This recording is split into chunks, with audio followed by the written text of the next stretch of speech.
মাওলানা গাজী আতাউর রহমান, আপনাকে আবারও ধন্যবাদ। আমি শেষ প্রশ্নটি করতে চাই। আমাদের দর্শক কয়েকজন এই সুরে প্রশ্ন করেছেন, আমার ধারণা বদিউর রহমানও প্রসঙ্গটি তুলেছিলেন, যে মুসলিম সংখ্যাগরিষ্ঠের দেশ কিন্তু কখনো নির্বাচনে মানে বিরাট ভোট পেয়ে বিরাট সংখ্যক সদস্য নিয়ে কোনো ইসলামী দলকে তো আমরা মানে তাদের অভ্যুদয় বা উত্থান তো আমরা দেখিনি।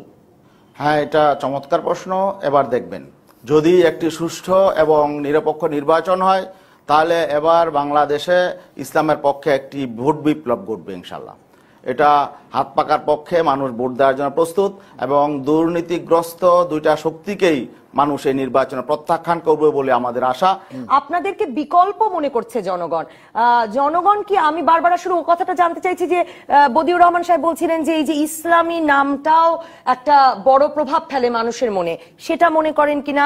চরমোনাই পীর সাহেবকে লোকে শ্রদ্ধার চোখে দেখে, সেটা প্রভাব ফেলে কিনা আপনাদের ইতে? কারণ বিকল্প আপনারা কিভাবে, মানে কোন অভিজ্ঞতা থেকে, কি প্রতিশ্রুতি আপনারা দিয়ে রাজনীতি করেন যে কারণে আপনাদের ভোট বাড়ছে? আসলে আপনি যে কথা বলছেন, ইসলামের প্রভাবটা বিশেষ করে এখানে প্রায় 92% মানুষ মুসলমান, ইসলাম ধর্ম তাদের কে প্রভাবিত অবশ্যই করবে, এবং ইসলাম তো প্রভাব সৃষ্টির ধর্মই। ইসলাম মানুষকে আকর্ষণ করবে, একজন মুসলমান ইসলামকেই তো ধারণ করবে, এটা তো স্বাভাবিক, অস্বাভাবিক কিছু না। আর ইসলাম তো প্রতিষ্ঠা হওয়ার জন্য এসেছে। আমাদের ইসলামের নবী, প্রিয় নবী হযরত মুহাম্মদ সাল্লাল্লাহু আলাইহি ওয়াসাল্লাম, তিনি রাষ্ট্রপ্রধান ছিলেন, উনি ধর্মেরও প্রধান ছিলেন, রাষ্ট্রেরও প্রধান ছিলেন। অতএব এই ইসলামী রাজনীতি এটা নবী রাসূলদের রাজনীতি, ইসলামী রাজনীতি শ্রেষ্ঠ রাজনীতি। অতএব এদেশে যারা ইসলামী রাজনীতিকে নেতৃত্ব দিচ্ছেন তারা নবী রাসূলদের উত্তরসূরি হিসাবে তারা সঠিক কাজটি করেছেন। অতএব এদেশে প্রত্যেকটা মুসলমান অগ্রগতির জন্য কি ধরনের প্রতিশ্রুতি দিচ্ছেন আপনাদের রাষ্ট্র পরিচালনার ক্ষেত্রে?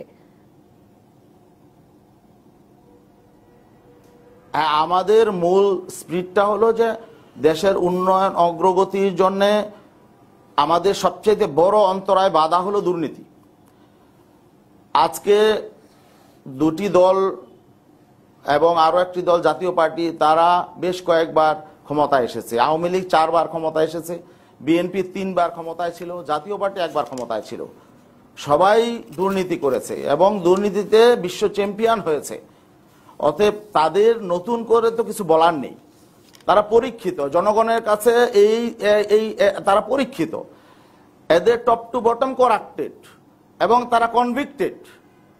আমরা চ্যালেঞ্জ দিয়ে বলতে পারি, ইসলামী আন্দোলনে বাংলাদেশের কোন নেতা যারা নির্বাচনে অংশগ্রহণ করছে এদের মধ্যে কোনো করাপ্টেড নেই।